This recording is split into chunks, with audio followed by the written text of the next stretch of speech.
At what point do you say, okay, it's enough? Because the other piece of this, even if you say, and I know you're not saying this, but even if you say, I don't care about the Palestinian lives, they got to do what they got to do. It's the cost of war. What are you going to do?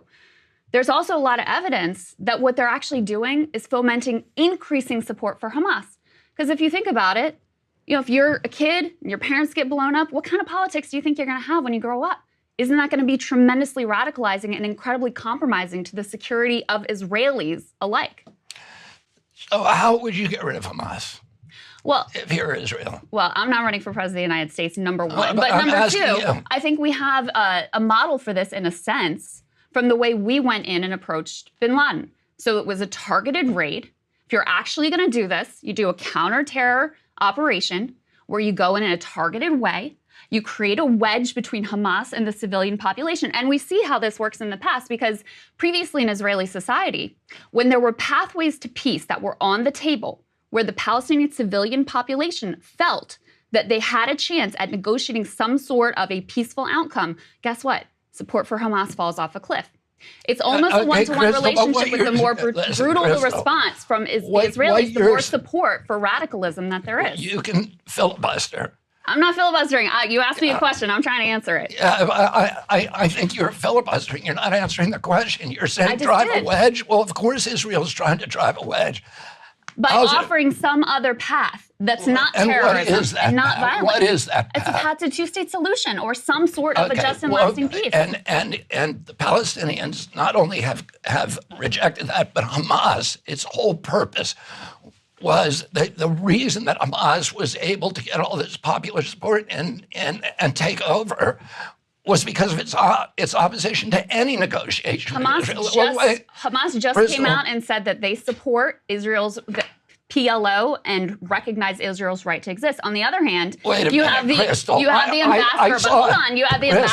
Israeli ambassador to the UK saying we will absolutely no to a two-state solution. I just cannot let you tell that's just not true. It just happened.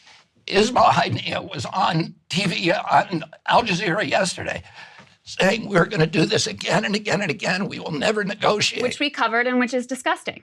But there's no. What about the fact? But hold on. What about the fact that? What about the fact that Netanyahu and his government have said absolutely no? They built up Hamas to try to thwart any sort of Palestinian statehood. Where's the focus on that? I'm not defending Netanyahu, and I'm not. I don't co-sign.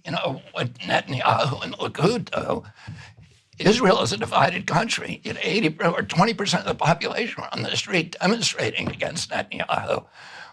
What I'm saying is Hamas is a criminal enterprise. Sure. Yes. The Palestinian, and you talk about solutions for the Palestinian people. The Palestinian people are arguably the most pampered people by international aid organizations in the history of the world. Are you kidding me? No, even before this war, 78% of people in Gaza said they had, not enough food to eat.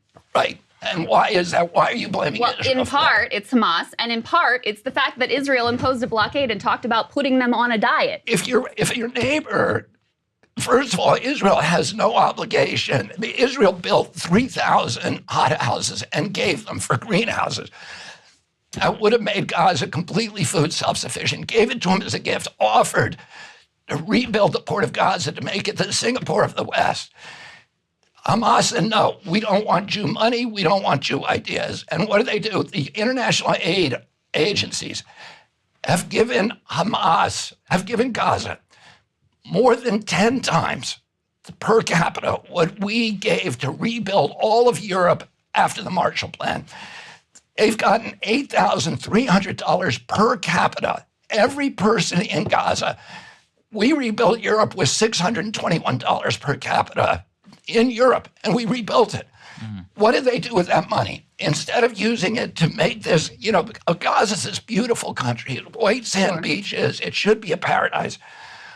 Hamas said, we don't want that. They take virtually all of that money and they steal it. So the top 5 guys, the top 5 leaders of Hamas are billionaires. Ismail Haniyeh has $5 billion, according to Forbes. But Bobby, again, wait, let me just finish. No, because you made you are making a statement that is just wrong. It's not Israel's fault that Gaza is poverty-stricken. Gaza should be one of the wealthiest states on the Mediterranean. They have no control over their own territory. Of course, Israel if you go to war, everything that comes in and goes out. If you go to war, no, Crystal, why are you blaming? Why do you insist on blaming Israel rather than blaming Hamas? I do blame Hamas, but you know what else, Bobby? Our tax dollars do not go to Hamas. They go to the Netanyahu house. And you know what? Our bombs, 22,000 of which are being bombed, dropped on the civilian population right now. You know what most of our tax dollars have gone for? For the Iron Dome, which is a way of not invading Gaza. Our country and Israel for 16 years have expended this huge amount of money to try not to go into Gaza, while Gaza sent 2,000 rockets a year, suicide bombers, and of course Israel's going to fight. How many times has Israel come in and quote-unquote mowed the lawn? They've gone in 5 times, and every time they've signed a peace agreement with Hamas, and every time they violated that peace agreement. Let me just... Israel also has been killing Palestinians in West Bank, but hold on. Listen, I want to move forward. If Mexico attacked us and we built a fence, would you blame us for caging in Mexico? Well, I don't know what it is, but everything in your mind is telling you to blame Israel instead of blaming Hamas.